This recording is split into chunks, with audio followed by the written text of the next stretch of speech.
Welcome, one and all, to another episode of The Damage Report here on a blessed Friday. I'm John Derola, joined by the one and the only Brett Erlich. To be honest, John, this morning I thought about shaving all my face off to just really grind your gears. And I pitched the idea to my wife, and she's like, "Do you have anything to do this weekend? Because if you shave, it's not me." So you considered all the way down to the skin? So I was like, yeah, I'll go down to the skin. It's much shorter than I'm used to on you. Yeah, I was like, I'll use the shortest attachment and see if I start looking like I should be, like if I start looking like Matt Taibbi, and I stopped. Let's just be honest, I stopped. Okay, well, you definitely look young and fresh faced. I haven't gone that far, but I'm gonna try. I'm gonna experiment. Maybe when I take my trip to New York, I'm only gonna see my mom. Like, she doesn't need to see me in a beard. I don't know. Maybe I'll do it then.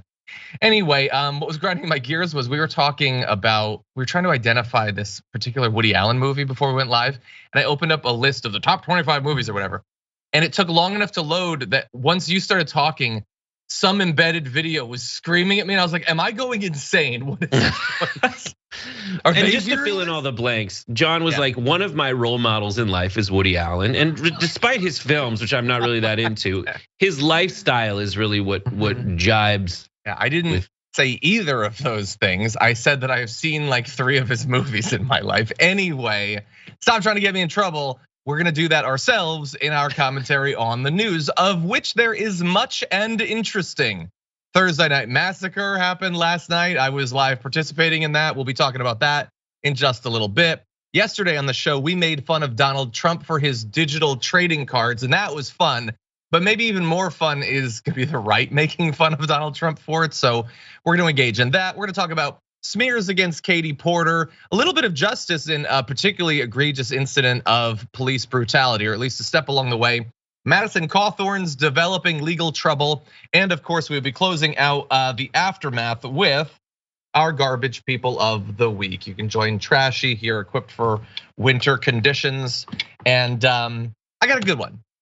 It's someone who doesn't often make it into the garbage can for reasons that are largely structural around the show. But anyway, you'll see what I mean in a little bit. All that said, please hit the like button, share the stream as we jump into it. And if you want to send us any comments, tweets, or super chats, we'll respond as we go. But with all that said, Brett, are you ready to start the show? As Nike always said, just play your best. Have it your way. Okay, with that, let's. Okay, we're gonna talk about the news now. Last night in real time, I experienced what looked like Elon Musk doing what we knew Elon Musk was going to do, as journalist after journalist began to have their accounts permanently suspended on Twitter. And there's a long list of people. We're not gonna be able to include all of the different organizations and media outlets, but some of the high profile, especially mainstream media journalists who were suspended include Donnie O'Sullivan of CNN, Drew Harwell of the Washington Post, Aaron Rupar, an independent journalist who produces a measurable percentage of all of the video clips used in news commentary, Keith Olbermann himself, Tony Webster, Ryan Mack of the New York Times, and others as well. Nearly all of them, of course, have in their roles as journalists, or especially tech journalists, been reporting on Twitter and Elon Musk, and generally writing critically about him in the days leading up to their apparently permanent suspensions as of that time. Now, everyone was, I think, rightfully freaking out, wondering, is this a precedent that's been being set? Where will this stop? Will Ken Klippenstein be banned from Twitter? As of now, that has not happened. And Elon Musk took a while to respond, but finally he landed on, he would call it an explanation. I'm gonna say a cover story, because it doesn't actually explain what he's doing, but it will be just enough to give his acolytes and cultists some sort of excuse to agree with him. He said same doxing rules apply to journalists as to everyone else, because of course he doesn't believe literal long-standing journalists at places like CNN, the Washington Post, New York Times to be real journalists. That's just Matt Taibbi and Barry Weiss or something, I don't know. Anyway, what he's referring to there is one of a couple different things. Either these journalists had posted a link on another site to where the plane tracker that he previously banned could be viewed, or talked about that story, or talked about another story involving someone following his kids or something like that. And he seemed to land on, well, no one can say that I'm wrong if I imply that me or my family members might be killed as a result of basic reporting on publicly available data that all these reporters are doing. But it's actually an even worse excuse than it might seem, because most of those who are banned hadn't even done those things. They really had just spoken critically about Elon Musk. There was no explicit mention of those things on multiple accounts, and the Washington Post acknowledges that. They looked into it. There was no evidence that a lot of those reporters were actually doing that. So he doubled down, saying, they posted my exact real-time location, basically assassination coordinates, in obvious direct violation of Twitter terms of service. So first of all, there's no coordinates in literally any of this. And the idea that acknowledging the city that a billionaire is in, that's all the jet thing does, is acknowledge an entire city that this billionaire is in, is calling for his assassination. I think we can all agree is absolute madness. And we're gonna have a lot to say about this. First, though, in response to that particular insane comment about assassination coordinates, Representative Alexandria Ocasio-Cortez says, you're a public figure, an extremely controversial and powerful one. I get feeling unsafe, but descending into abuse of power and erratically banning journalists only increases the intensity around you. Take a beat and lay off the proto-fascism. Maybe try putting down your phone. To which he says, you first, LOL. Great. Anyway, Brett, what do you think? One of my favorite tweets about this is someone saying, like, good, so Elon Musk can now ban Ticketmaster for disclosing the city that Taylor Swift will be in for her concert. Yep. Like, go get mad at the FAA for having to disclose the location of planes or fly commercial. You're not gonna do that. But all of these are just yet another bit of evidence to the argument that a lot of us are making, which is Elon Musk did not buy Twitter to turn it into some bastion of free speech and public square discourse. He did it so that he could use it however he personally wanted to. And I'm fine with all the people that criticize Jack Dorsey for, or Twitter under Jack Dorsey, which absolutely did ban Donald Trump from Twitter. You can criticize it based on that, but you also now need to do what, I hate to say it, even James Elizabeth Dorr said you need to criticize what he's criticizing Musk for, saying you got to criticize both kinds of bans. You have to criticize, if you're criticizing Jack Dorsey for banning people for what seem like arbitrary reasons to you based on personal bias, not fairness or justice, you have to criticize Elon Musk for doing the exact same thing. We're gonna get into that more a little bit later on, because I definitely have thoughts about that I think I've been very clear about. But we'll return to that in a bit. I want to talk first about his cover, about the excuse that this is about. You can't post information that might, in theory, lead to a person buying a Stinger missile launcher and taking down a private jet.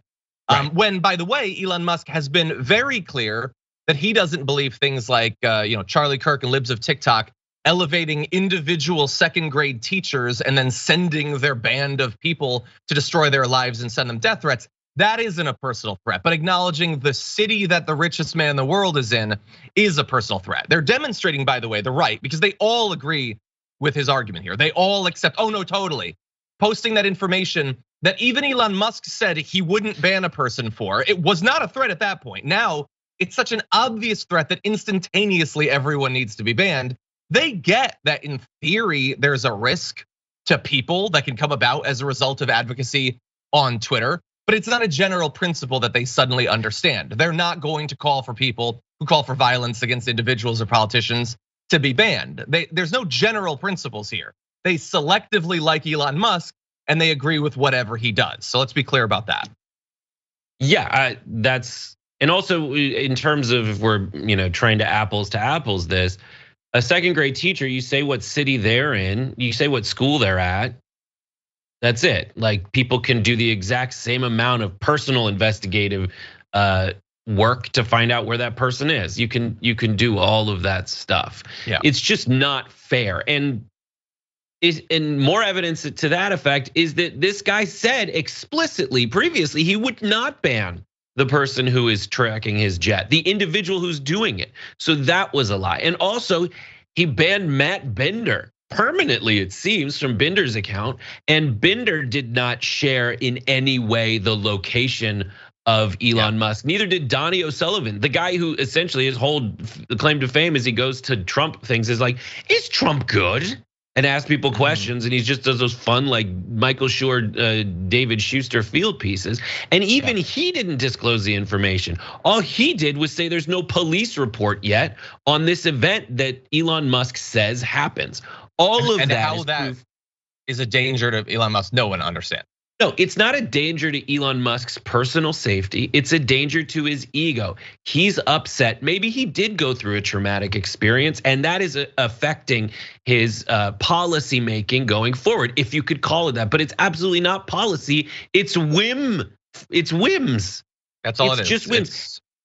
The man. And when you design, there's this whole like my approach to justice is essentially a Rawlsian approach to justice, where you just say, I want to design the rules from behind a veil of ignorance. This is the only way for justice to be fairness. You say, when I'm designing a society, I don't want to see how it affects me. I don't want to factor in where my position is now, or how I'll be born, who my parents will be, what stratus I'll be born into. You just design the rules based on what's fair, regardless of how it affects you. Obviously, you use empathy for everyone in that society to build those rules. Elon Musk isn't doing that. He's saying, I'm gonna go into it saying the easiest, most politically expedient and audience building things I can say. And then once I have power over it, I'm gonna do whatever is good for me and hope that those people are still ride or dies. Exactly, yeah, no, he wants you to believe that he's doing that thing behind the curtain, but he's not, and he has little incentive to, because his fans and supporters don't actually want that. They like the idea, they like the cred of supposedly having principles, but they don't actually want it in principle. But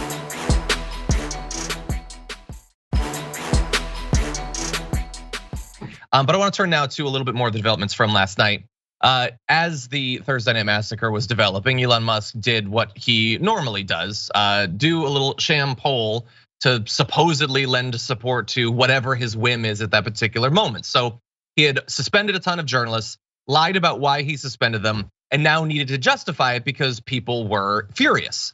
So he put up a poll saying, unsuspend accounts who doxed my exact location in real time, which again, that's not even what happened. So he's lying baked into the poll. And he lost that poll. Unsuspend them now actually got the plurality of the vote. Now, normally in the past, he's pretended that whatever wins in a poll is the will of the people and it shall not be ignored. This time he just said, sorry, too many options, we'll redo poll. That's how it's supposed to work. It's very stop the steal. Anyway, so he decided to do it with just two options. And once again, unsuspend them now won. Now, you'll notice he's not doing that because he doesn't actually care what the results of these polls are. And honestly, he shouldn't. They're probably full of bots. I think the reason he felt like he could win something like this is he gets to decide where the bots go. But to his humiliation, he actually failed. Now, supposedly, they're gonna face 7-day suspensions. He's since tweeted that, although that could change literally at any moment. But bear in mind, that is not at all what initially happened. They got notices with no extra information that there were permanent suspensions of their accounts. So there are no principles here. There's no mission statement. There is whim and whimsy. That's it. He decides on a given moment based on either who's yelling at him or who's praising him, what he's gonna do. And he tried to explain it in one other way. There was a Twitter Spaces conversation going on, in which, by the way, some of the people who were suspended could participate because the code base is in absolute chaos at Twitter. So it didn't even stop them from going into the spaces, even though they couldn't post on Twitter. But anyway, so he joined, Elon Musk joined that. He started saying that they're doxing me. Reporter, let's see, it's the Washington Post's Drew Harwell, who was actually suspended, pointed out how what had been done in some cases, but not all, was not what doxing was. After just 3 questions and an inability to answer literally any of these, Elon Musk fled from the Twitter Spaces, and then the Twitter Spaces shut down. Not in the normal way it shut down, it abruptly shut down in a way that people who participate in these say normally is not what happens. It appears that it was brute forced from Twitter. We don't have a guarantee of that, But it was super suspicious how the Twitter Spaces suddenly evaporated after he fled for his life. So anyway, he's doing a terrible job of managing the damage here. But that said, every single one of his fans is 100% behind him. They buy this. They don't see any inconsistency. They don't care. They love what he's doing. Jimmy Dore's against it. Jimmy Dore's against the bans, and that's really where I look at it. And I looked at that, and it was after a tweet about the double standard. I'm fine with that. I think there is a double standard when it comes to most things in the world, but you can't let that. If you're against double standards, you have to have a single standard. And you're being intellectually dishonest if you think it's cool for Elon to do this because the other team did. Even though that's not what the other team did. You don't have evidence in the way that we have so much evidence. And think about that. Like Elon Musk selectively, according to what I've learned by Jordan Yule's account of his interview with Matt Taibbi, like Elon Musk went to Matt Taibbi and said, "Hey, friend," and Barry Weiss and said, "Hey, friend, here's some documents, take them." Okay, and Matt Taibbi very friendlily went through and picked what he thought was important. And even then, it's not like a giant smoking gun moment. Elon Musk has utter control over what he himself has shared and does share. Him going in front of the Twitter Spaces or not going in front of the Twitter Space. And then we have way more evidence that Elon Musk is acting inappropriately and against the like general free speech doctrine than any of his predecessors did. The only difference is those predecessors made $44 billion and Elon Musk lost $44 billion in this company, let alone the companies he runs that have suffered as a result of his takeover. Yeah, no, 100%. You know what? Why don't we now launch? We're gonna get to the video in a second. Why don't we launch into this conversation about what the standard should be? As we've been talking about in the wake of all of these journalists who committed the sin of being critical of Elon Musk or acknowledging that he is a human that occupies space in a city from time to time. The right wing loves it. They love the bannings. I'm not gonna go through a bunch of examples of them agreeing with it or the regular people that are flooding my mentions. I'll just give you this from Charlie Kirk. He's doing his best, says, "Oh, so now you care about censorship and having your Twitter accounts banned?"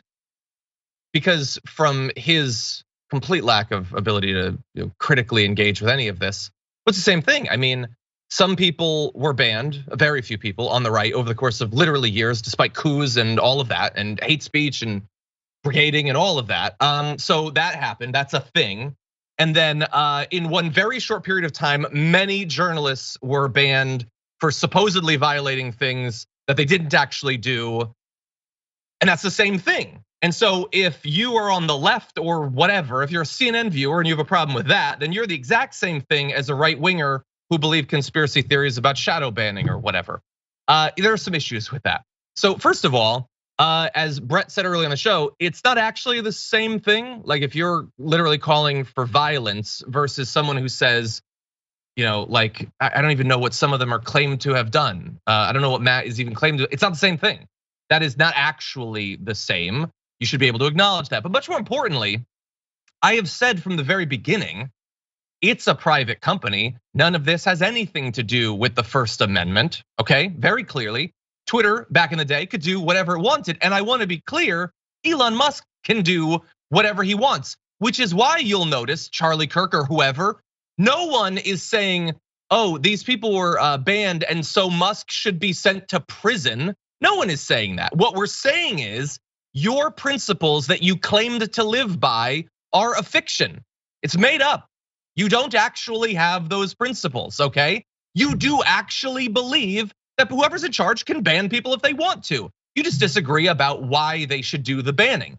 My guidance has always been, if Twitter wants to pursue its goals of being a place that will actually make money, and I think a necessary part of that is producing a social media site that people actually want to engage with, certain types of suspensions and bannings are conducive to that. And it is not primarily just because I disagree with people or we have political differences or whatever. It is clear what makes a social media site a place that people want to be. Homophobia and racial slurs and misogyny and all of that in general, or especially targeted at individuals, is simply not conducive to that, okay? The same cannot be said for the bannings that we're seeing right now. Disney is not going to refuse to advertise on Twitter because a journalist mentioned that Elon Musk is banning people, okay? Those are simply not the same thing. I actually have a consistent standard, okay, that I've applied previous to him taking over and since. For them, it's opportunism, that's all. They didn't want to be suspended in the past, and I get it. They make tons of money off of social media, but they also wanted to continue to do and say the things that they knew would get them suspended. Now they want to be protected. They want to be boosted, in fact, algorithmically boosted by the new leadership, while people who dare to criticize Elon Musk or the right will be banned. This is just one day. God only knows what Elon Musk will be doing in a week or a month if there isn't sufficient pushback against what happened so far this week. Those are my thoughts, Brett, on the general principles. What do you think? The only thing I'll add is Ben Shapiro also now needs to apologize, because Ben Shapiro said, listen, I know it's more whimsical, but it's more transparent than Jack Dorsey was when Elon Musk goes, and he's out there. It's at least he's laying out the terms of service transparently. You might disagree with them, but at least they're consistent and they start and end with him. That's all out the window this week, as if it wasn't when Ben Shapiro originally said it, but because Elon Musk is absolutely contradicting his previous statements, or Elon Musk is absolutely contradicting his previous statements based on what personally affects him. This is not new for the right wing. They don't have the ability to empathize with other people until they go through something, and then they wildly overreact. It's BS.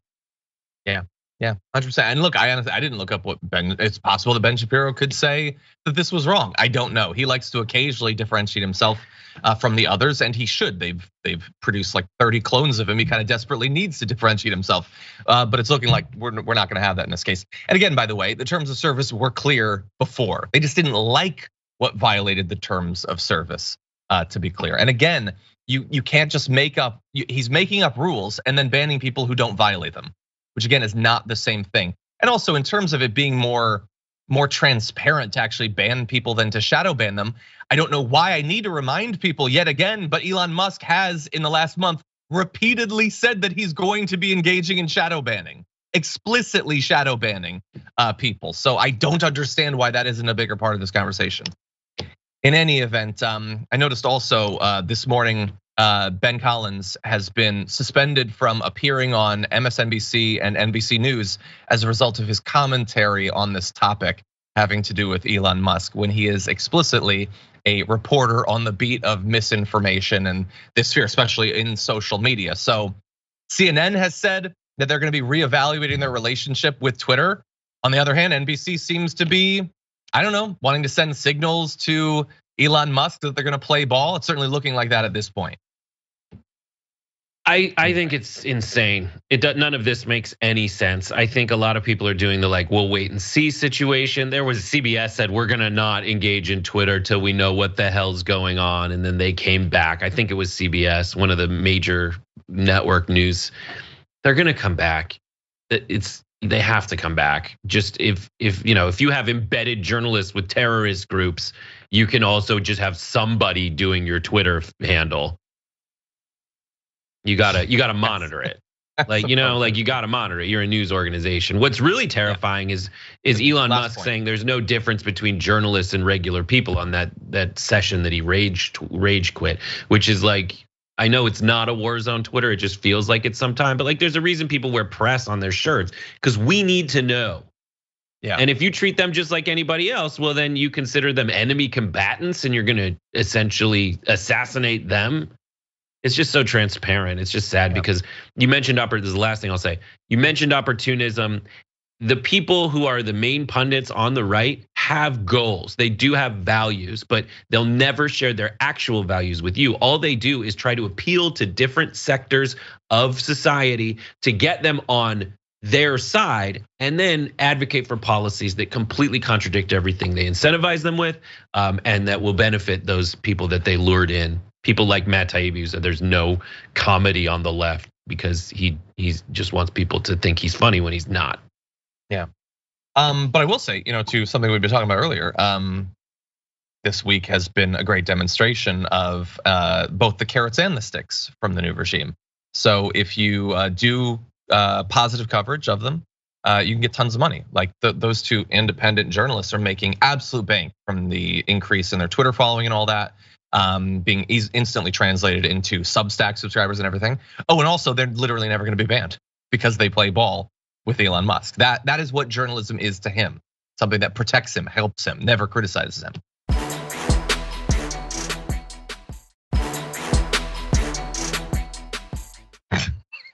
You never know what's gonna come out of Brett. Anyway, we've got more news, so buckle up for that. Before that though, I did wanna let you know, those of you who tune into the show, maybe just watch the clips, maybe you watch the live show. If you don't watch the live show, you're not seeing this. So I'm gonna assume you're watching the live show. Thank you for watching. We try to make it fun every day. We try to put together an entertaining and educational program. But I try to always be clear that just because like I might be the person that you see or Brett might be a person that you see, we're not the only people that do this. We actually make up a very small share of everything that goes into producing the show. And in particular, we periodically have interns who contribute to the production, both pitching stories and then producing stories.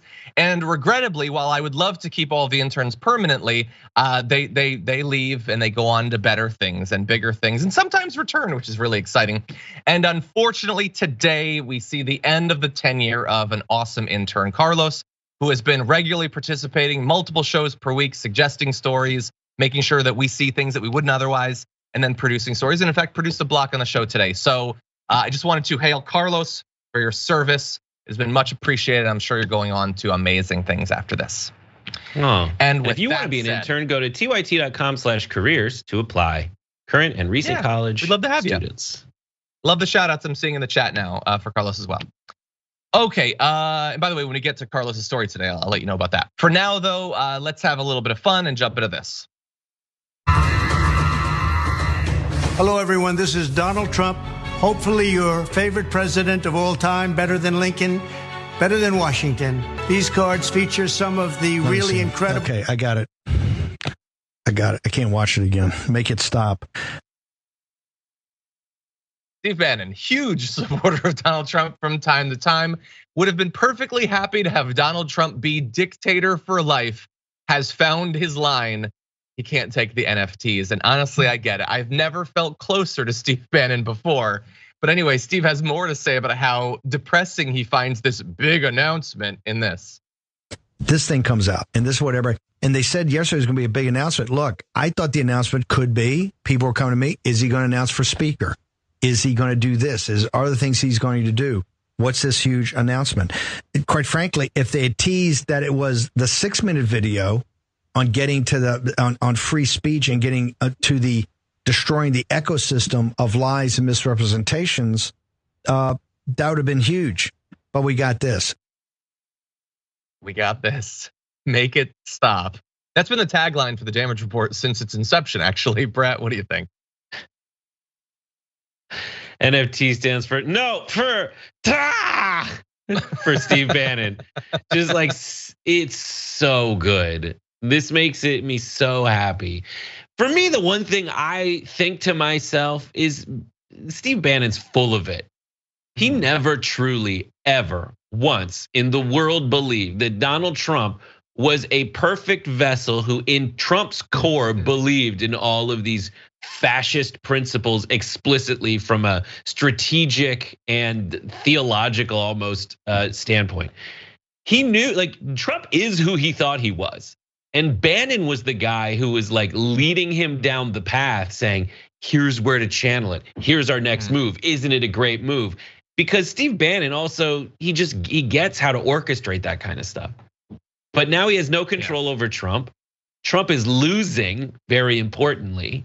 And for the rest of us, we're just like, they are who we thought they were, to quote a famous NFL coach who had a breakdown in front of everybody. They are who we thought they were. Trump is and always has been a huckster. And he is a huckster to the extent that his first major announcement, as he put it out there after running, is he's selling ridiculous photos of himself that you can't even own a printout of. Yep. 100%. And by the way, I will mention there's now been some great, I don't know how they did this, but the images of him like standing in like a duster as a cowboy or an army outfit, they basically traced over images from clothing companies. Like someone found the exact image. It's a different color or whatever, but the exact duster. It's got the same ruffles, the same shading and everything. They just stole it and traced over it. It's not even like a pure algorithmic thing. They did this intentionally. It's just, man, it's a bad deal. And that honestly is gonna suck if it ever happens. I thought Trump was just going through and being like, what's this AI art? Someone AI art me. Put my face in the AI art, and it pushed out these ones, and these were the ones that didn't look like Jabba. Anyway, plenty of other Republicans not buying the NFT drop. The Hodge twins, who used to just be YouTubers who would stare at the screen blankly for like a long time before saying something vapid, now they've become major right-wing grifters, said whoever told Trump to do this should be fired, which they're not wrong. Also, by the way to give him a pass on his active and eager participation in this. For some reason, it doesn't reflect poorly on him, just whoever advised him. You've got a notorious white nationalist troll, Baked Alaska, who participated in the insurrection, says, wait, hold up. That major announcement we were all waiting for is literally Trump trading cards. Meanwhile, Kanye is preaching the Bible and defending J6 victims. This is why Trump can't win. So this is the thing that causes him to go for Kanye, I guess. By the way, he goes on to tweet, because he just got his account back 4 days ago, despite being an active insurrectionist, white nationalist, whatever, that's Twitter these days.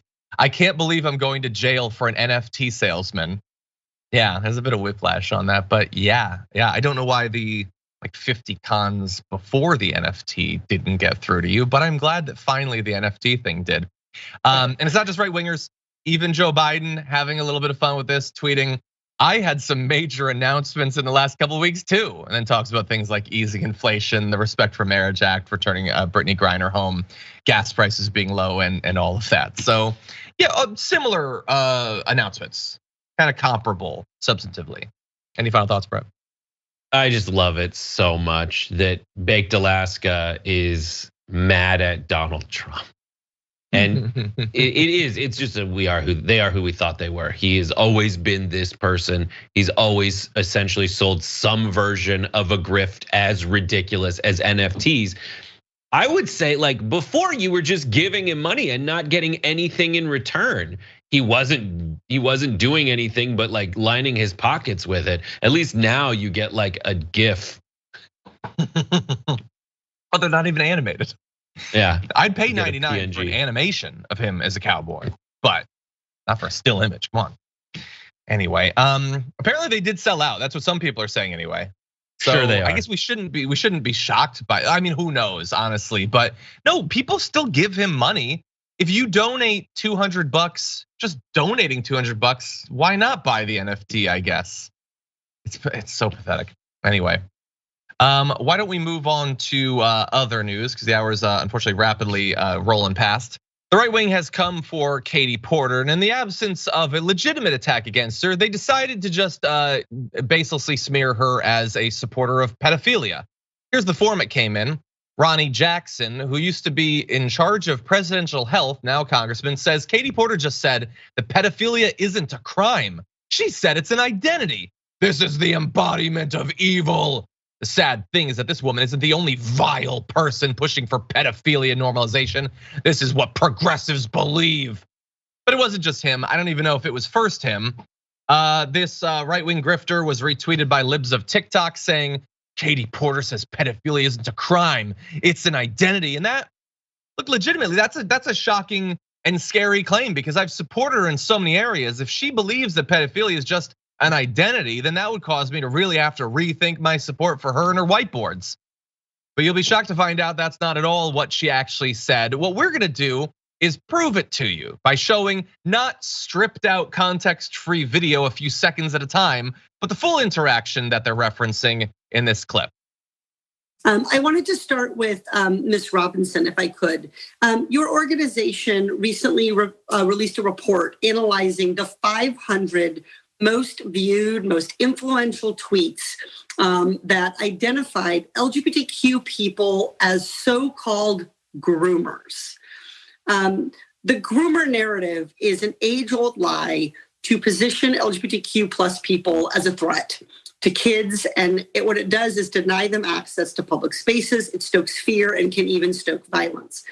Mr. Robinson, according to its own hateful content policy, does Twitter allow posts calling LGBTQ people groomers?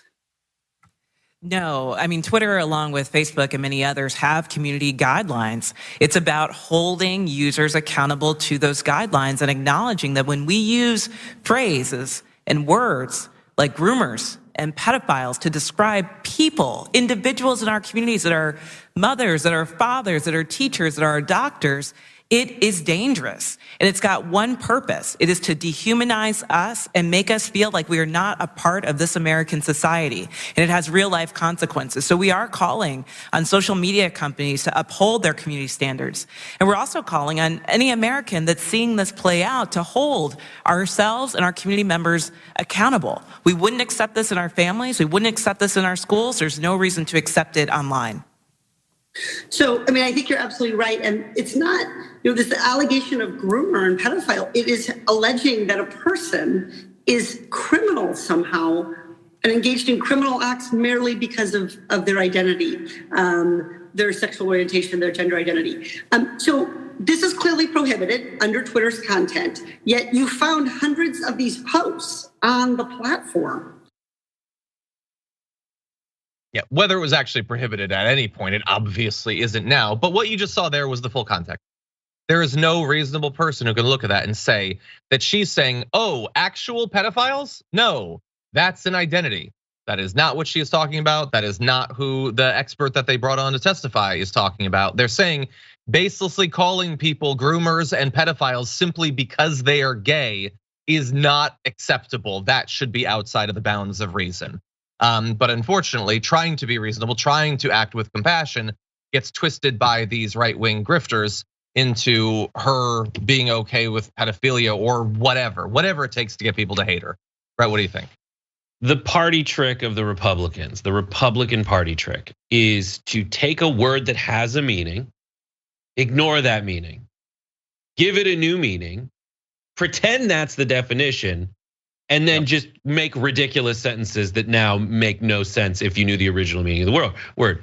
So they take things like trans or drag queen, and that just means someone of a certain identity or someone who does a certain performance. They then say that those words are the same as saying pedophile. They replace trans with the word pedophile, which is not accurate. For these folks that are saying like, you can't have your own pronouns, words have meaning, they're absolutely changing the meaning of words. And they turn into dog whistles, or in this case, outright lies. Let me do the same thing with Dr. Ronnie Jackson. Dr. Ronnie Jackson is a doctor. The Michigan State gymnastics doctor was a child molester. He molested people. So now I'm gonna say, instead of Dr. Ronnie Jackson, since there are child molesters within the doctor community, I'm gonna say child molester Ronnie Jackson is a child molester who molests children. And he says that child molester is now some kind of protected, I should give him more reverence because that's his job title. He went to child molester school for many years. That's how the right wing is absolutely gaslighting and unmoored from reality. And the worst part is that becomes their language. Their language, their shorthand for their primal branding is these ridiculously bastardized definition of words that end up with these insane, indecipherable, unless you're on the inside, tweets from people like child molester Ronnie Jackson. 100%. No, that's a great breakdown. Your example's insane, but we live in an insane world. Anyway, yeah, no, that's what they do. They do it with fake news. They do it with the big lie. They do that with insurrection. They do it with coup. You could come up with a million examples. With that said, we do have to take another break. When we come back, maybe first steps towards justice in an incident of police brutality. We'll give you the details after this.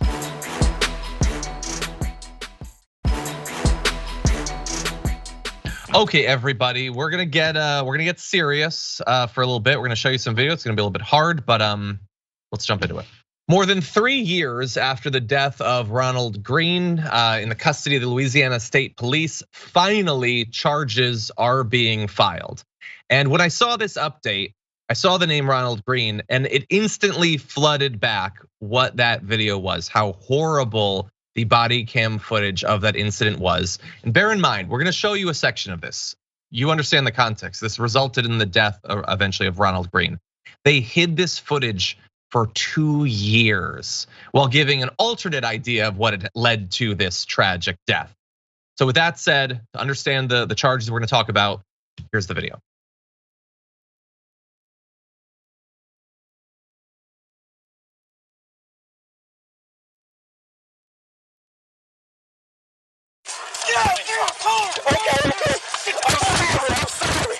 I'm scared. I'm just scared. Get out of the car. Get out of the car. Oh, driving me, Chris. I'm scared. Let me see your hands. Put your hands behind your back, bitch. Give me your fucking hands. Put your hand behind your back. Taser. Put your hands behind your back. Behind your back. You're about to get it again if you don't put your fucking hands behind your back. Put your hands behind your back. I'm sorry. Blood all over. Oh, this guy ain't got fucking AIDS.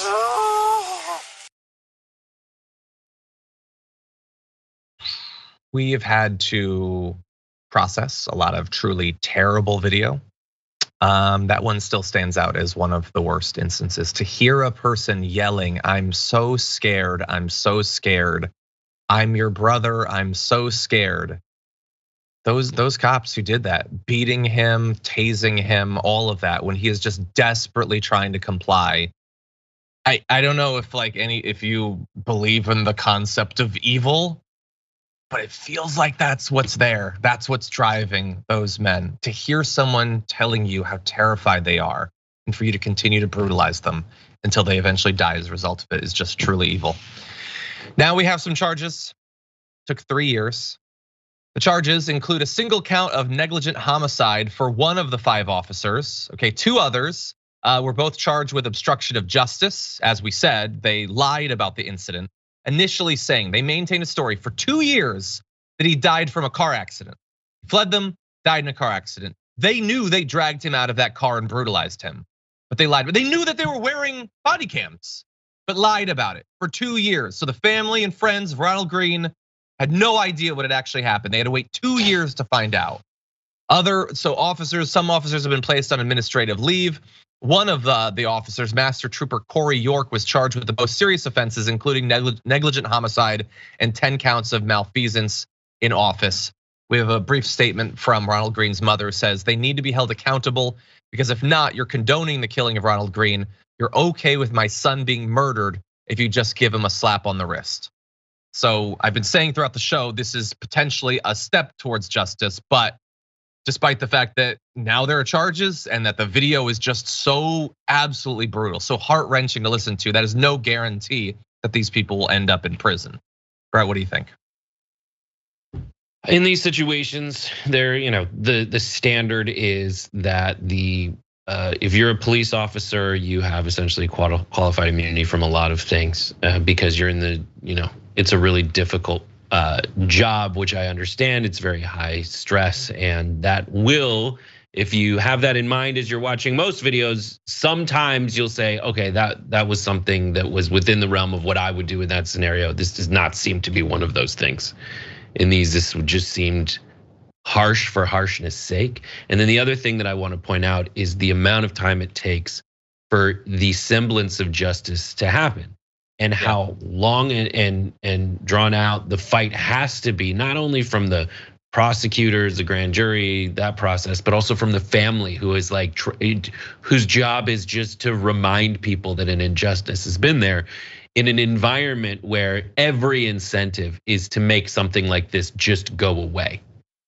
And it shouldn't be as rare when very obvious injustices end up with even the promise of just consequences.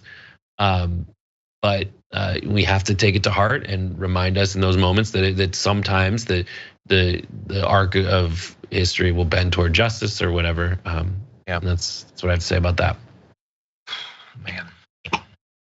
Okay, we are going to talk about one more topic to close out this hour. A little bit lighter for everyone Shake it other out. than everybody. Shake it out. I know it's so. Yep. I still remember the first time that we watched that. There's nothing you can say. There's no way to communicate to these people that they don't need to do the things that they're doing. There's nothing you can say to stop them because they want to do these things.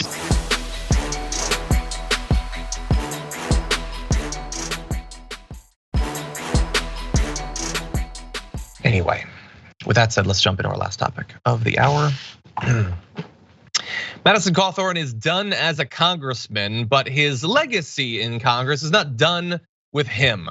One of the lawsuits that came about as a result of him being in Congress has now resulted in him being sued by his own lawyers, mind you, for $193,000 in unpaid legal fees. Maybe Madison Cawthorn doesn't have the money. Maybe he doesn't have a crypto grift he can run to raise it. Maybe he just is following in the footsteps of Donald Trump and Elon Musk and is just not going to pay any of his bills anymore. I don't know. But I do know that the BOP law firm filed this lawsuit just about 2 weeks ago, saying that he failed to pay nearly $200,000 in a variety of legal fees and costs. They've accused the congressman thus of breaching his contract, and this has to do with their representation of him in a case that had to do with challenging his legitimacy as a candidate. People were trying to get him taken off of the ballot because of his participation in one of the speeches around the Stop the Steal movement. They say that the BOP law firm said that he failed to pay up in a lawsuit challenging his qualifications to seek re-election. Earlier this year, Cawthorn sued North Carolina to stop the state board of elections from considering removing the US representative's name from the ballot for re-election in the 11th congressional district of North Carolina. Of course, that ended up being moot in the end because he just outright lost a Republican primary. But he still has to pay. They did those services. Seems like a lot of money, but that's how the law works. Right, what do you think?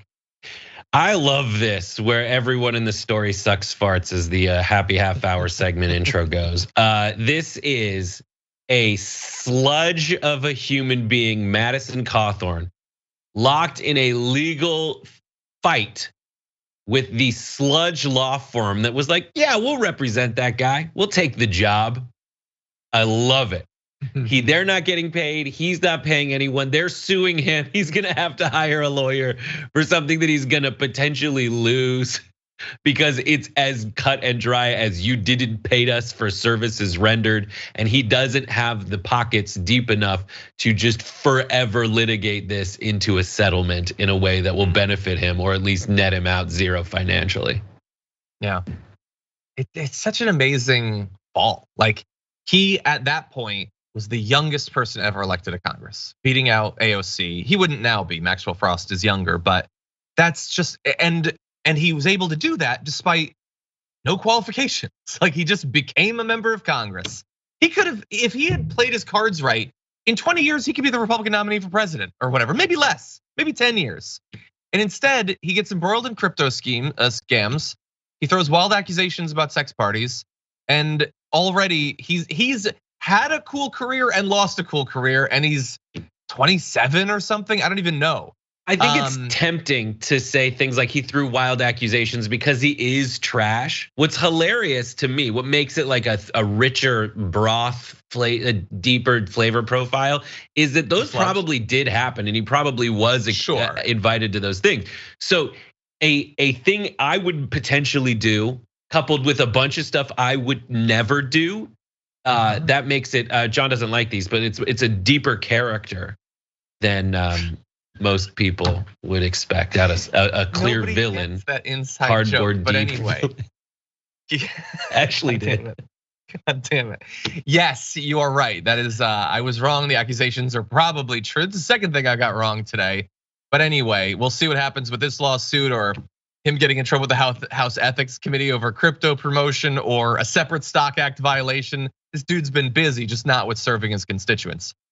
Anyway, with that said, that's all the time we have for the first hour, but there's a lot more coming in the aftermath. Marjorie Taylor Greene loses her mind over a basic thing that a doctor says, and the garbage will be thrown away. Don't go anywhere, we'll be right back.